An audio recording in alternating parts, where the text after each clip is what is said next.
about his latest book. As you can see to the right of me, he seems to be having signal problems at the moment, so he just dropped out. So I'll start off by describing the plot of the book. Connor Fraser has just been asked by his police friend to look after a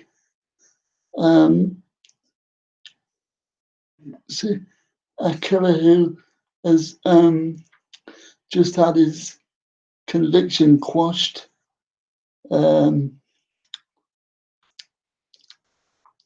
Because he doesn't know whether it was him or not. Hopefully, Neil will come back in a couple of minutes and tell us a bit more. He is frozen, so I've told him to re-sign in. Yeah. As we were counting down, there was a frozen issue too. Yeah. Tell us a little bit about what you liked about the book.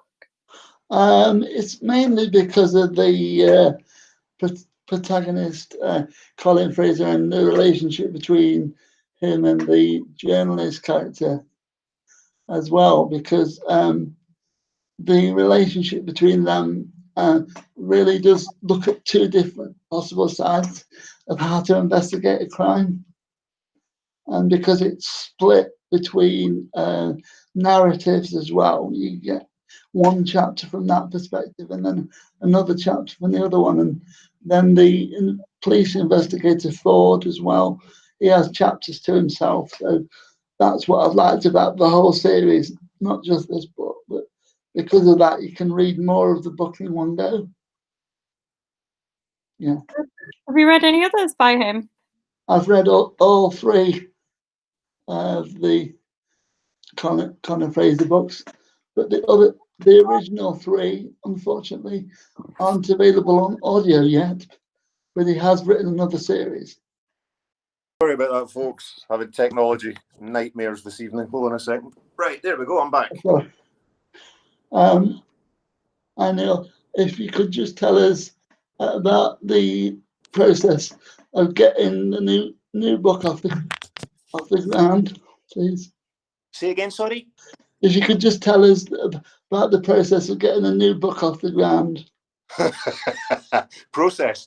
Panic, panic, we're all going to die. Panic, panic, tidy the house, clean the house a bit, walk the dogs a bit more, look at the computer, walk away, have a cup of tea, and then go. I'm very uncoordinated and unorganized, I suppose would be the best way to say it. I just start with a line, an idea, something. Like, for example, in my second book, No Place to Die, or my fifth book, but my second Connor book, that all came about the first line, which was the sex was harder, face was harder. And for no reason, that idea popped into my head, that line, and I had to chase it. And that's what I do when I start a book. I get one idea, one line, one scene in my head, and then I just run with it. If that was the case, then when and how did you decide to bring his father into it, the third book? The Connor thing was that, when I say I don't plan, I don't, but I've always got a kind of rough idea. And as I got to know Connor through writing the series, because we're 3 books in now, so obviously I got to know Connor a bit better.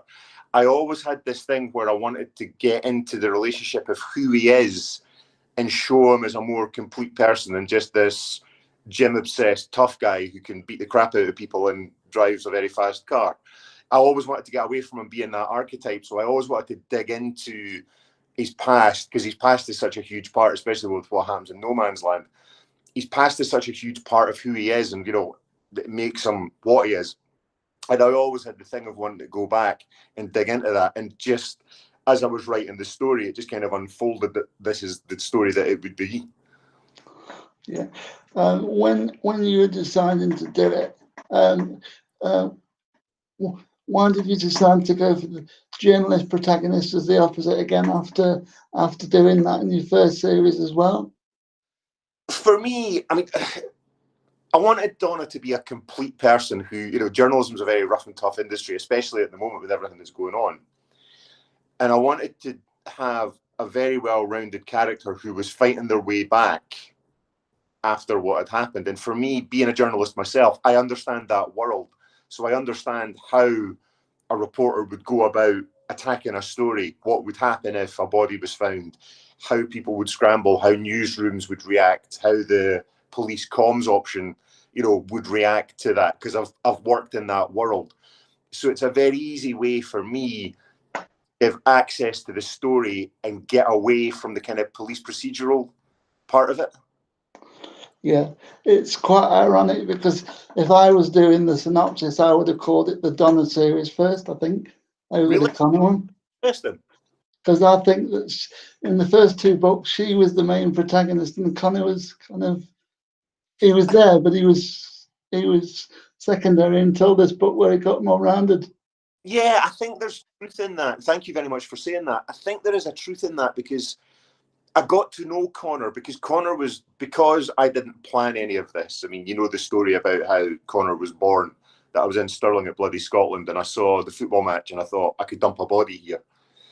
Connor was very much a mechanism when he started out because I needed somebody who was rough, who was tough, who could deal with really serious bad guys, who was physically competent.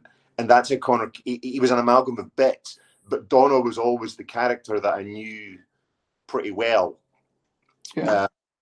But as I wrote the books, it was Connor that I got to know. And that's why this one, you probably see him deepening a wee bit because you get more personal with him. I mean, it's been unusual for me because this has been the first series this year that I've read right from start to finish in 3 months because I've been able to do it because of the interviews. Yeah. And of course, they all came out on the same day. So I've had them in my library for a while and just decided to leave this one until nearer the interview. Mm-hmm. I think I would have read all 3 of them sooner if I didn't have other interviews to do. Yeah. Well, I'm Um, into them and I'm glad they're finally out on audio so people can access them in another format. So that's kind of, you know, it's nice. And the guy who's done them, Angus King, he does a lot of Chris Brookmeyer stuff and he's done a brilliant job with them. yeah. What about the first series? Is there any news on when that might come out on audio at all? Well, that one, I've got the rights back to them now. Yeah. We released them on audiobook because they were sitting with a small publisher and they weren't really doing much. And I've had people asking me, you know, are Doug and Susie going to come back? Will they make a reappearance? Including one Mr. Derek Farrell Esquire, who just finished All the Devils and loved the characters and loved Doug and Susie. So I've got to go and satisfy him and make sure that I write another one for him. So I'm doing them on Amazon at the moment, and there'll be a new Doug and Susie out next year. As for coming out on audio, I don't know what the process is for that if I'm publishing direct to Amazon, unless the series got scooped up by another publisher or something and they decided to take on my backlist and then did it that way. But unfortunately, I can't give you a timescale because I don't know at this stage what the future holds for them other than the fact that I'm going to be writing more Doug and Susie books. It's because having read the synopsis for The Storm and it being on an island, I thought that with the number of books that the Scottish books that are on islands, I thought that was an interesting concept. Could you tell us about why you decided to do that one? That got me in a lot of trouble, that book. I can't actually remember writing The Storm. It was written in 2014 and my wife was severely pregnant and she had horrendous morning sickness. I was working at the Scottish Government at the time. So I was working on the independence referendum from the government side of it, dotting around the country to events and stuff and looking after politicians, etc. I was also working on a wee thing called the Commonwealth Games, the comms around that. Yeah. I was batting back and forth to Glasgow and Dunfermline quite a lot. So I was doing hellish long hours. Fiona was as sick as a dog. And I was trying to write this book and I don't remember writing it. But the reason Skye popped in, the Isle of Skye popped in, and this got me into a lot of trouble, was I got married on Skye. And there's a beautiful bit where we got our pictures taken where you go across the road from the hotel down to the shore, and there's this kind of half ellipse of scree that looks straight out back onto the mainland, out over the water. And me being me, you know, we're taking the wedding photographs, and the writer in me's ticking over, going, oh, I like this place. So, of course, when it came to I needed to get dug out of Edinburgh, I know I'll send them to Skye. So I wrote all about these horrible, grisly things that happened on the Isle of Skye, and then Fiona comes through to me reading it one night saying, this. Yep, that's where we got married, isn't it? Yep. And you killed somebody there? Yep. Do you want to go for dinner now, darling? So that got me into a bit of trouble, that one, but that's why. Yeah. I always wanted to write something on. Yeah. Sorry, I should have unhooked the phone. Just ringing. There we go. And the when you were dealing with the violence side of the books, because I think particularly in number 2, how have you done? What's the reaction been like to the gory side of the books? People ask me how I do it, which I don't really have an answer for. But I think, you know, there's an important point about violence. Yes, I can write very violent, and I do write very violent, as you know. But there's a duty that goes along with that. Violence. But for me, yes, I do write graphic, but I hope I never write gratuitous violence. The violence in graphic as it is there to serve a purpose, which is to drive the story along. I'm not writing torture porn. You know, I know there's an entire subsection of people who write stuff for the sake of stuff to try and gross people out. And I don't do that, or at least I hope I don't do that, because I'm here to tell a story. And if you're going to write about murder, death, etc., it is traumatic, it is nasty, it is horrible, and it should leave an impression on you. Otherwise, you're doing yourself a disservice to the story and the readers and the people who have suffered stuff like that in real life. Yeah, I don't think it does do that, because, as you say, it's only violent after death that is, and seeing how the bodies are after death. There's not much.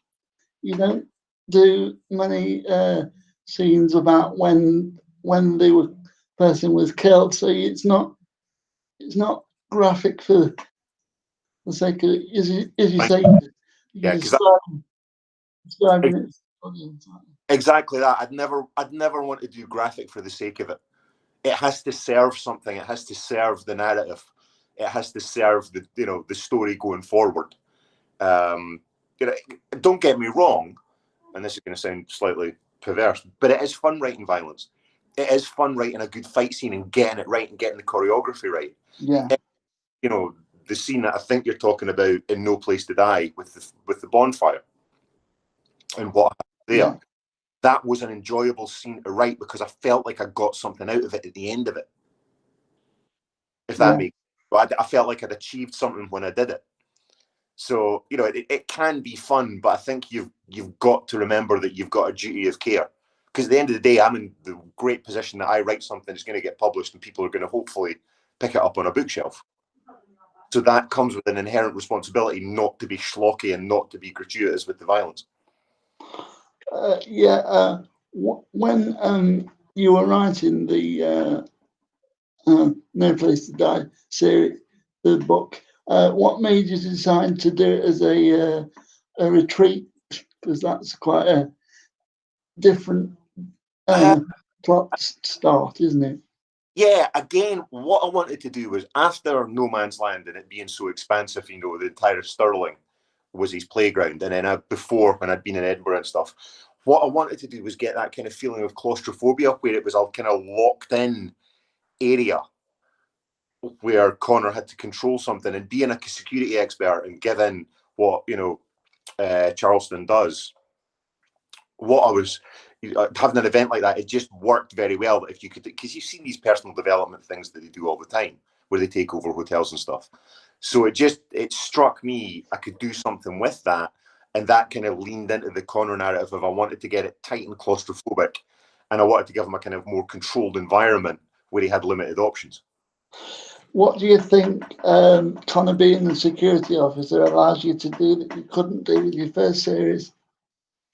Well, it was a conscious decision that I wanted to make Connor more physically capable than Doug. You know, Connor's a big, physically imposing, well-trained guy. He's trained in firearms. He's trained in riot techniques. You know, he knows his way around a gym. He knows how to handle himself. So I wanted that. But I think, as with the reporting aspect that I do with Donna, excuse me, the most important thing for me is it allows Connor to be close to the action and central to the action without getting up in the police procedural side of it. Yeah.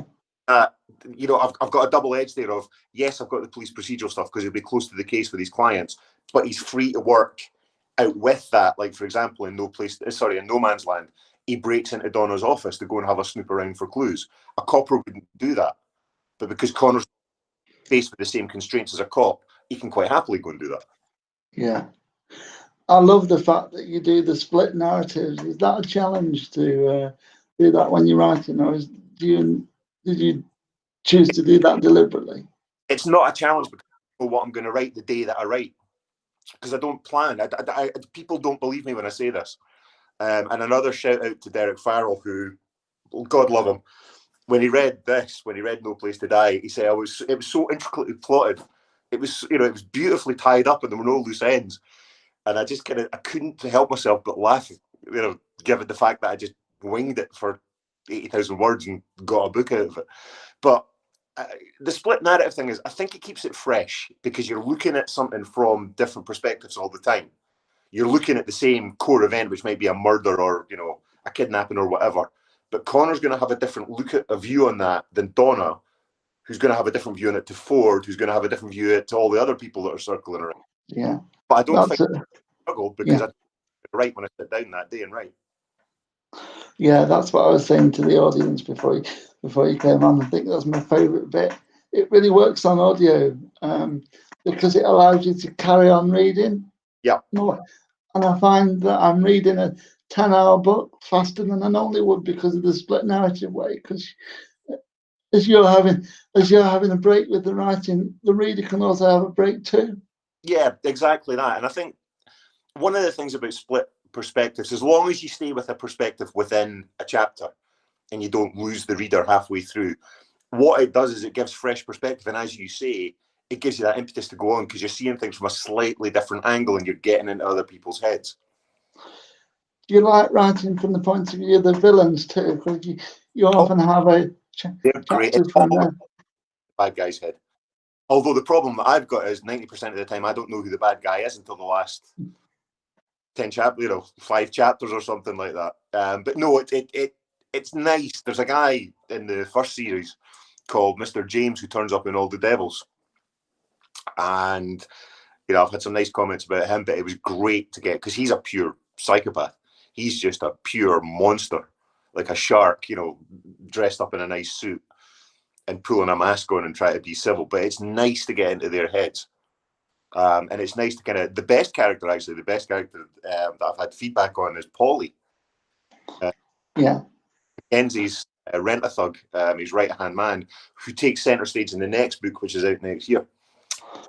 Yeah, I think it'd be really good to have a Paulie spin-off, but I think you just said that, from what you just said, that was likely to be what the next book is. I've got to write this book next because I was doing an event in Dunblane. I was doing a library event for Book Week Scotland last year. And it was a great event. Everybody was quite happy. And there was this wee old woman sitting at the front. Typical Scottish old woman, right? The tartan skirt, the pearls, the wee permed hairdo. And she's sitting there with the glasses, taking everything in. Quite fine. Signed a couple of books for her. And at the end, she says, son, about Paulie, can you tell me his story? I said, yeah. Right, is that the next book? I said, no, I'm sorry, that's the book after that. I said, well, could you write it quickly? Because I'm not sure I'm going to be around for much longer, and I really want to know what Paulie's story is. I'm like, oh, God, talk about pressure. Yeah. But I owe a little old lady in Dunblane the book about Paulie, and that's what the next one's going to be, No Quarter Given, which I just saw the cover art for this week, and it looks absolutely sensational. the cover art for your books is quite unique.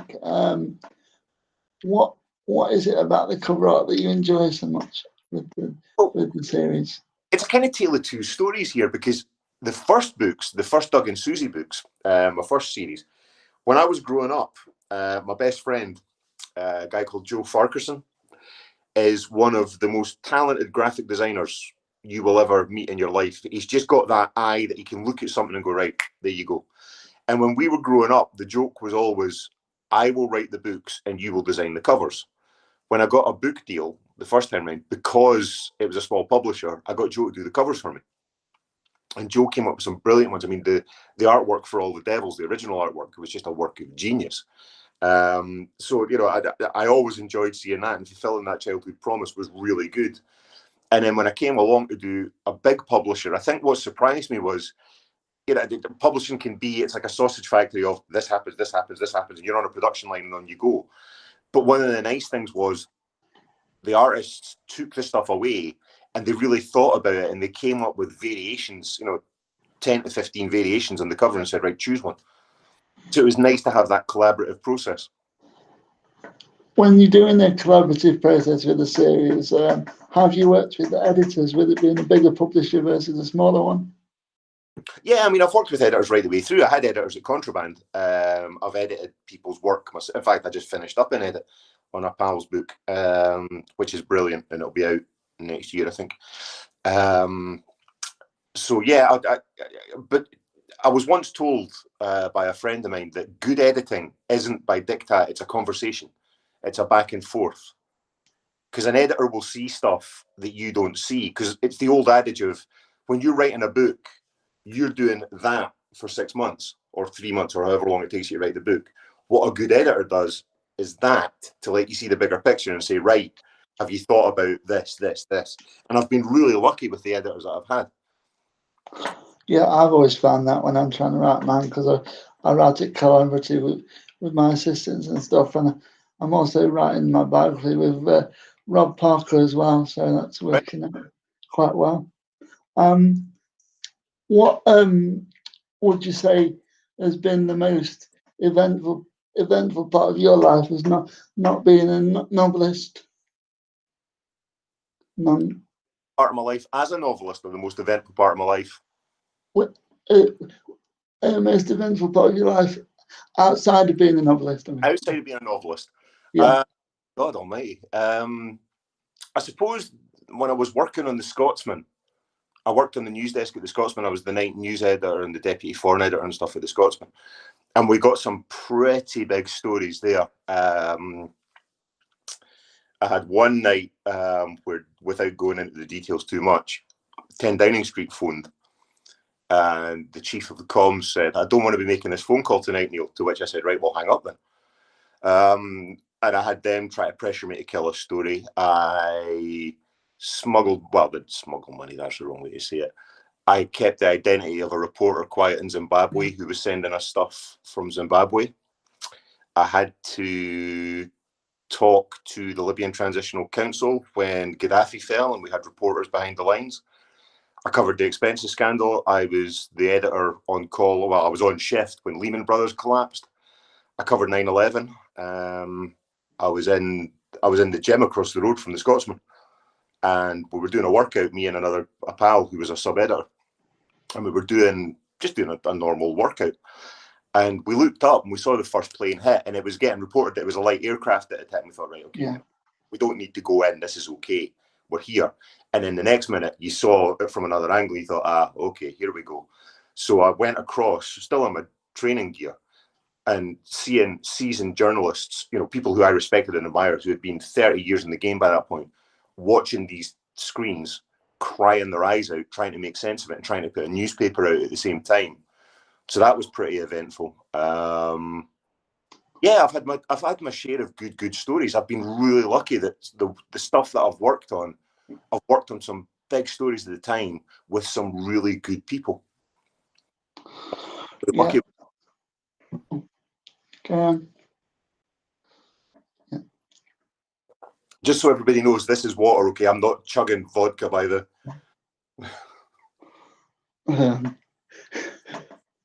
believe me, at times when I'm doing this, I'm rather thankful I can't pick up a glass while I'm doing it, because I think I'd be drinking too. Yeah. What would you say that as a story that you've written about, that you, as a journalist, that you might write about in a novel later, that you thought about in? Again, this is the magpie mind of a writer, is that there's not one specific one that I think, yes, I'm going to do something with that. But there's always little things that you're storing away, little nuggets, little ideas, little bits that you want to go and, pick over and stuff. And you reflect that in your work. And obviously, you're looking around at the time, for example, just now, if you look at the insanity of the times that we're in, obviously that's going to bleed into your fiction. But there's never been one story that I've written, that I've reported on and thought, yeah, I'm gonna do some fiction with that as well. Partly I've got to say that. If I don't say that, I'll probably get sued at some point. When you first started out writing fiction and the journalism at the same time, how did you get the balance? Well, journalism came second, actually, because I'm very lucky in that I have always known since I was, since I could pick up a pencil, I knew I wanted to be a writer. This is all I've ever wanted to do. It's never been anything else. So journalism came along because I looked at it and I thought, right, how do I work with words and make a career and make money and support a life at the same time as doing what I love, which is work with words? Right, okay, I'll be a journalist. But I was always writing. In fact, my first novel was written in 2.5, 3 weeks. Falling Fast was written, and I was doing day shift at the evening news at the time. So I was starting at 7 o'clock in the morning, 6:30, 7 o'clock in the morning, finishing at 3:15, going home, getting my laptop out and writing all night to get the book finished. That must have been tiring. Yeah. Falling Fast, I read the synopsis for that. As you say, you wrote it in 3 weeks. Yeah. What was the editing process like? If you read it the first draft that fast? The book, don't get me wrong, the draft that I had is not the final book by any way, shape, or form. There was quite a big edit at the end of it, but I'll tell the story now because I'm at the other end of it and I've survived to tell the tale. But basically, I always said that I would write a book and dedicate it to my gran and get it on a bookshelf. And my gran died before this could happen. And I'd kind of forgotten about, life got in the way, kids, marriage, work, whatever. I was still kind of pootling around writing stuff. And then I saw a video of her at an old family barbecue.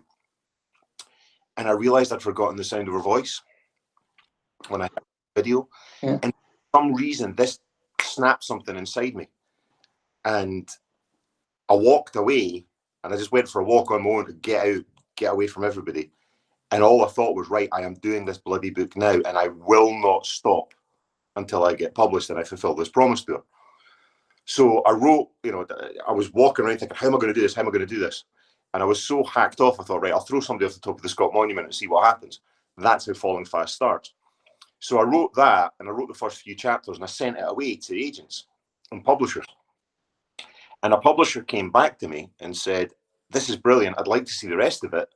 To which I said, no problem. Can I have a week to polish it, please? And then I went away and I wrote the entire book.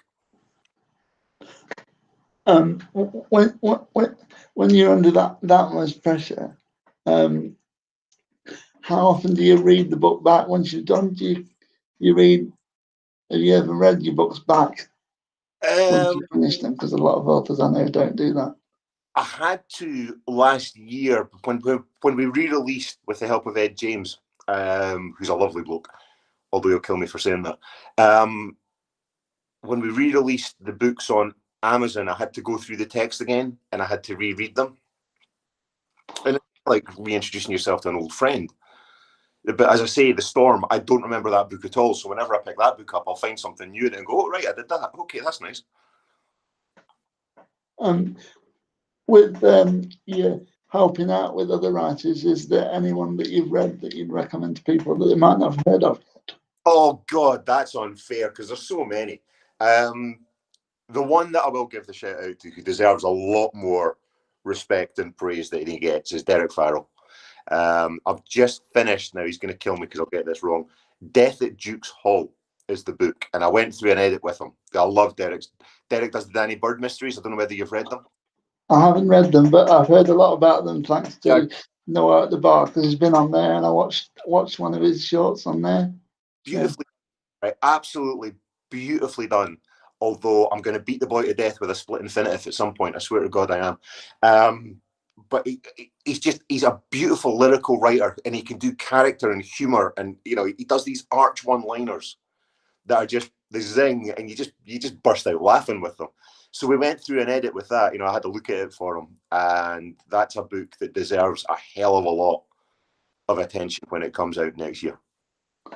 I do like to discover new people, but what was it like when you were first seen as a new person and got nominated for the McIlvenney Prize with your first book? Surreal is probably the best word that I can use for that. I remember clearly what happened. It was called the Deanston Award back then, and I was putting my bins out of all things, and my publisher at the time phoned me, and she just said on the phone, "Hi Neil, how you doing? Got a word for you, Deanston." And it didn't connect in my brain that I'd been nominated.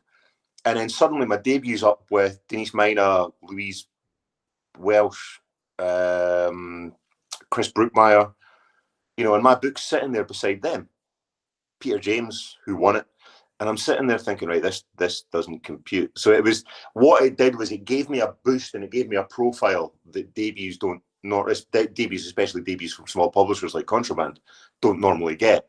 So that was good. But what it did do was it introduced me to the fact that crime writers are genuinely nice people. I always found that, because I'm very high with the festivals. What was the first festival that you went to and got involved with the panel? Of you? As a writer, my first ever festival was Crime Fest in Bristol. And the first writer I met there became the bane of my existence. Douglas Skelton stepped forward. Unfortunately, I met him. He was hanging at the side of the bar, and I met him and got talking to him, and we've been friends. Well, we've been frenemies, shall we say, ever since. But no, Douglas is a good guy. But yeah, it was Bristol. It was Crime Fest. And I didn't realise, the one mistake I made was I didn't realise how much crime writers drink. So the following morning, I made it, but the pictures of me from that day, I look particularly green. Yeah, as a cohort, we do drink quite a bit. But I can attest to that festival. Yeah. When you did the for crime writers, what's it like writing a story fresh under time pressure? Live. The Four Blokes is just a lot of fun.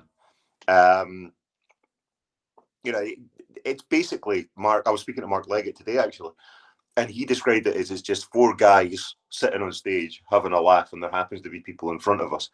It's it's not serious. I mean, we've had exploding nuns, penguins, Exocet missiles and stuff, so it's not serious crime fiction by any way, shape, or form.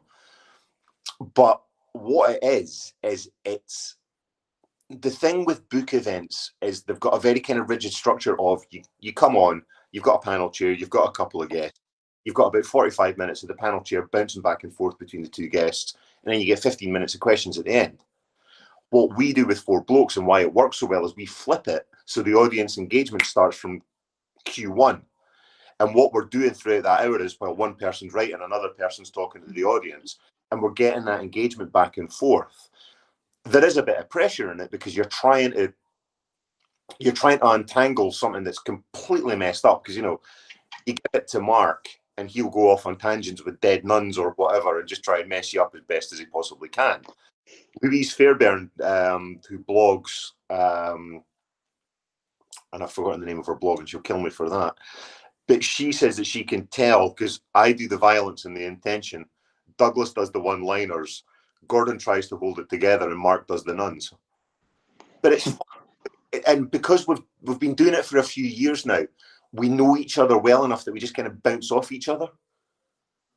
And it's just really good fun. And it's nice to see an audience, touch wood, now that I've said this, I'll probably curse it. But it's really nice to see an audience engage with you and enjoy what you're doing and having a laugh with it. Because at the end of the day, that's what it is. Writing is entertainment. You're there to engage people and entertain them. And if you could do that with a laugh and give them some insights into writing while you're doing it, so much the better. Who came up with the hot idea to indicate who was Mark. It was based on an old Billy Connolly line of any man who sits in a room with a tea cozy and doesn't wear it on his head should be watched very closely. And we decided, right, okay, we need something to delineate us. But what happened was, before the Four Blokes started, we did a thing for an online crime festival. I think it was Creative Scotland, and Laura Jones from Bloody Scotland was chairing it. And we all started messing around, and we were on Zoom like this, and we all started putting silly hats on. And Mark turned up at one point. Douglas had a chimp mask on at one point, which was a big improvement. And then Mark turned up with a tea cozy, and it just kind of stuck from there. Yeah, it was quite a hilarious little thing when you did it for us earlier in the year. When you're coming up with a concept, do you come up with an idea, a base idea to go with the audience with, or is it completely fresh? What happens is we will say to the audience, give us a protagonist and give us a murder weapon. And that's all we need. And then, somebody's chosen out the hat. And then one of us starts writing, and then we just go on. And then once we've written our 100, 150, 300 words, whatever it might be that we write, the audience then chooses who writes it next. So we don't have any control whatsoever. All we get told is, here's your murder weapon, here's the protagonist, go. Yeah.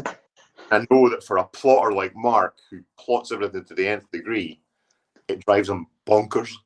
But it's good fun. When you're doing things with your family, what do you like not to do? Is to relax when you're not writing? To relax when I'm not writing? Well, I've got 2 girls, 3 dogs. Yeah, I don't get much time to relax. Generally, I just it's been a bit strange in lockdown, but I used to be a sprinter. I know it doesn't look it at the moment, but I used to run the 100 meters. So I've got a wee bit of gym experience. So I like going to the gym. I like taking the dogs out for long walks and just spending time with the family, and that's it. I'm not a complicated guy, which I agree with. So yeah, that's about it. I enjoy a good film when one comes on, and I miss more than anything. I was never one to go to the pub much, because I do most of my drinking with my next door neighbour or in the house or whatever. But the one thing I am looking forward to, and I was speaking to Rob Parker about this, is that when this is all over and the dust settles and we can all get out to go to the pub again, see that first crime festival when everybody gets together. Whatever pub that is, we're going to make their profits for a year, maybe 18 months, in about 3 hours, I reckon. And there's a lot of crime writers turning up in a lot of hospitals the next day with acute alcohol poisoning because we're not. Yeah, I think it'll be the license to see which crime writer breaks my chair, like when I was a student. Yeah, because when I was a student, one of my friends fell on my controller and broke it off, and I couldn't get home. They had to push the chair, and it's heavy when you've got like a 15-stone man in a 20-stone chair. No brakes. So, yeah. What's the craziest thing you've ever done on a night out? On a night out? No comment, Your Honour. I can't get.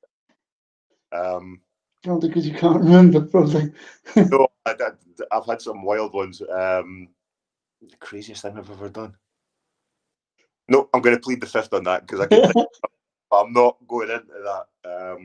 There's a good friend of mine who I can't wait to see when this is all over, who I used to go drinking with in Edinburgh and London and stuff, and I can't wait to see her again. But she took me on some wild and crazy nights, but I can't comment any further than that. And yes, Alice, I am talking about you if you're watching this. As we've got about 15 minutes left, and there's some audience questions along the side. Can you see them all?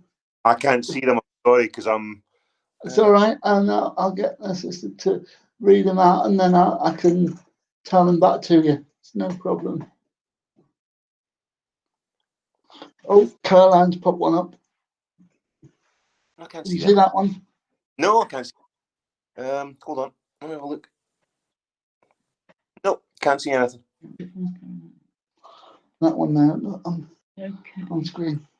Do you ever act out fight scenes to make sure they are authentic? Do you ever act out fight scenes to see whether they're authentic? I have been known to pace around my study throwing punches and stuff and trying to figure out if an uppercut would go this way or that way or that. So yeah, there are times where you just have to kind of block it out, and just, you know, kind of, sometimes the physicality of it, you just have to figure out in your head, and you can't write it down in words until you've actually figured out the choreography. So it's like, I suppose it's like choreographing a dance. So yeah, I have been known to kind of thump around the room, swinging uppercuts and jabs and stuff, and try. Yeah, because I have always thought that Connor's a bit like a Scottish Reacher, isn't he? Bit like that. So yeah, I have to come up with fight scenes, because that was quite important in the first book to describe the fight scene at the end. You know, how have you managed to like decide on those when it comes to the end? I think, again, I wouldn't say I consciously made the decision. The book told me to do it, because I hadn't planned it, I hadn't structured it. I just knew, you know, I had the bookend of, I had this idea of this guy slumping back against the church wall with his leg gushing blood, and that's all I had. But I knew that I wanted to bracket the book and explain why that had happened back here, by getting back to that, and everything else was just filler in between. But I wouldn't say that I made a conscious decision, because it was a case of me just writing it and making it up as I go along. Now that you've written 3 in the series and then just about to go and do Paulie's story, have you ever thought about flashing back to before and writing the Irish part of the story as the policeman in Ireland? Really funny you should say that. Vic Watson, who's another up and coming writer who you should watch for, by the way. She of Bay Tales and War at the Bar, who's a brilliant writer. I got a chance to look at her manuscript a couple of months ago now, I think it was. And she's got a real distinctive voice, so watch for her. Her name will be getting known when she publishes. But yeah, she suggested that, and it opened up something that I hadn't really thought about. But yeah, I love Belfast, I love Northern Ireland, so I think I probably will do a prequel at some point and take Connor back there and talk about the formative years a bit more. Yeah, because he's got with the Irish angle, it'll be completely different book to the rest of the series, I think, if you do go back there. So I'll get to that, but we have to get over COVID first, because then I need to do a research trip, and go back to Belfast. What has been your favourite places to research trip before COVID, obviously? Favourite places to research? Stirling and Belfast, probably. As I say, you know, Connor was born at bloody Scotland when I was watching the football match, and the idea kind of popped into my head, right, let's do this. But I loved that, and I spent a lot of time as a student when I was running. I was talking about earlier on. I spent a lot of time in Belfast, and I've got a lot of time for the city. So it was nice to go back there. And it was nice to take Connor to some of the places that I went to down in the Cathedral Quarter and stuff. As you've been writing for a while, a lot of my characters have been students, because that's what I've experienced earlier on in my writing career and stuff. So have you ever thought about that, writing from a student's perspective? Because of course in the latest you involved university work there as well, and it was involved in the first book in the series too. Yeah, I mean, it's something, again, if the story demands it. If I write a book and the book tells me I need a student and I need to write something from a student's point of view specifically, I'll do it. I'm at the behead. That's the great thing about the way I write, is the book tells me what to do and I just do it. So if Oh. there's scope for a student character in there, yes, I will go back and revisit my overly drunken student days. Yeah, does sound rather fantastic to be able to do that. I mean, because you write the way you do, is how much would you say your books change from the initial idea to the finished one by the time you've gone through all the image? Well, I think it was Ian. It was Ian Rankin that said, or some writer said that a book is the murder of a perfect idea. And it's never quite what you want it to be. But I've been fairly, touch wood again, I've been fairly lucky in the stuff that the idea that I've had has come out relatively unscathed at the end of it. And that's just blind luck and good editors. But I've been fairly lucky so far that I've not written myself into a complete dead end, that I've managed to pull it off through some complete. A lot of writers I know say that research is hard, and it's hard not to include everything from research. What is the hardest thing you've researched and either left out or kept in? See, to me, research isn't difficult because as a journalist, that's what I did.